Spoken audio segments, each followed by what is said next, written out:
Bonjour à tous, voici la minute du bonheur. Et aujourd'hui, choc en retour.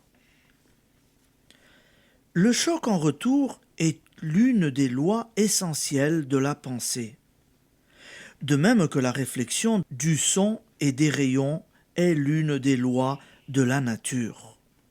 Vos pensées, vos paroles, sont des vibrations qui se propagent en cercle et reviennent à leur point de départ. Vous, exactement comme les ondulations d'un liquide. Lorsque vous jetez un caillou dans l'eau, le point de chute est le centre d'ondulation qui grandissent jusqu'à ce qu'elle rencontre un obstacle, la rive ou le récipient. Elle semble alors s'arrêter, mais en réalité, les ondulations retournent vers leur point de départ et ne s'arrêtent lorsqu'elles l'ont rejoint. Le moindre de vos désirs, la moindre de vos paroles, crée des ondes similaires à celles que crée le caillou jeté dans l'eau. Les effets qu'elles déclenchent vous reviennent. Pensez maladie au sujet de qui que ce soit ou de quoi que ce soit, maladie sera votre lot. Souhaitez le malheur à quiconque, c'est vous qui en éprouvez les premiers effets.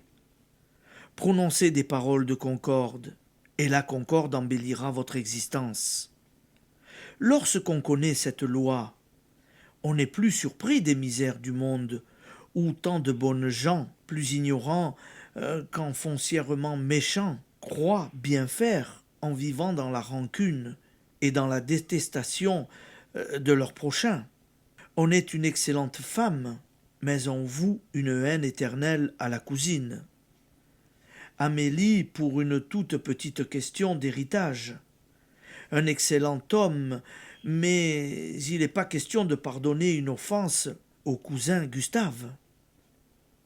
Il est pourtant répété depuis 2000 ans, ne faites pas aux autres ce que vous ne voudriez pas qu'on vous fît. Mais ce sont là encore de ces paroles essentielles dont la routine a émoussé le sens. Le seul moyen pour nous d'être heureux, c'est donc de n'émettre que des pensées et des paroles de bonheur à l'égard de chacun en particulier et du monde en général. Chacune de vos pensées s'étend jusqu'aux limites de l'univers. Elle fait vibrer au passage toutes les pensées accordées au même diapason.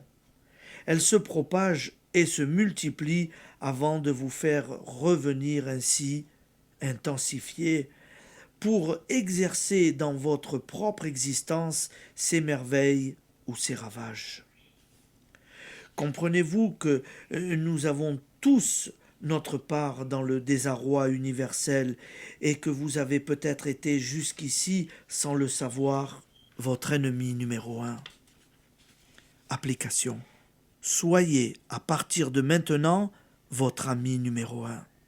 Lorsque vous vous apprêtez à médire, lorsqu'un sentiment de colère vous traverse, songez « Aimerais-je que les effets de cette pensée me reviennent et se manifestent dans ma vie ?» Jugez-la instantanément et remplacez-la par son opposé lumineux. Merci, amis auditeurs, et bonne journée.